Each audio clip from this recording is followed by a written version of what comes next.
مرحبا الساعة، حياكم الله متواصلين، وحيا الله كل المتابعين اللي انضموا لنا في هذه اللحظات. نحن الحين جايين من العمرة صراحة، حتى ريحة العمرة بعدها فينا. نحن صراحة عندنا كلام نبغى نقوله أول ما اعتمرنا أنا وجاسم راكان، ونحن قاعدين نعتمر في خاطرنا كلام نبغى نقوله صراحة عن السعودية. السعودية المملكة، شو نقدر نقول عن المملكة أبو راكان؟ دولة عظيمة تخدم ضيوف الرحمن من الشرق والغرب. بخدمتهم لكل ضيوف الرحمن في الداخل، بنفس الوقت موجودة على خط الجبهة في الخارج، تحمي الإسلام والمسلمين صراحة. ونحن قاعدين نعتمر، براكان كل شوي يقول لي منذر شوف الخدمات اللي تقدم في الحرم. مثل شو براكان؟ شو ما خلوا شيء ما سووا، كل الخدمات حق ضيوف الرحمن.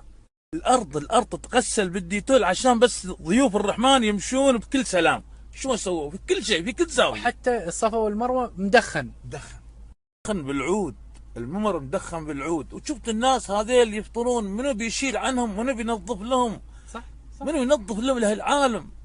اللي يظن ان هذه المسألة بسيطة، لا والله مو بسيطة. آلاف مؤلفة من البشر يفطرون في الحرم المكي، بعد ثواني كل شيء منظف. براكان شو انت ياكلون ويفرون هذيل الناس مصطفين ياكلون ويفرون. شو خمس يعني ربع ساعة وشغلك تحصل مكان نظيف يا ابو هند.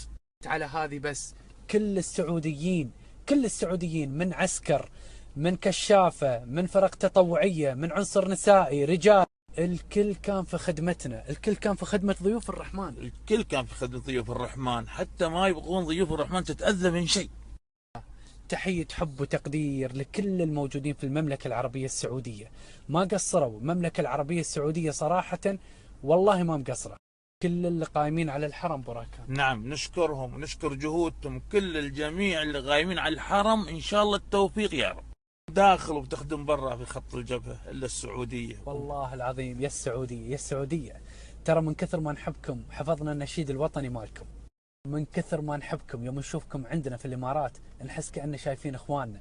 معزتكم وايد كبيرة إخواننا السعوديين، ما مقصرين دايما. نحبهم ونحب السعودية، وحفظنا نشيدهم الوطني براكم. ليش ما نحبهم؟ سارعي إلى المجد والعلياء. سارعي للمجد والعلياء، اجدي لخالق السماء، وارفعي الخفاق أخضر، يحمل النور المسطر رددي. الله أكبر يا موطن، عشت فخر المسلمين، عاش الملك للعلم والوطن. الله يا السعودية، والله إني نحبكم. باختصار براكان شو نقدر نقول للسعودية العزيزة؟ نقول لهم ما قصرتوا برا وداخل، وعسى الله إن شاء الله يعطي الملك الصحة والعافية. والله جازيهم.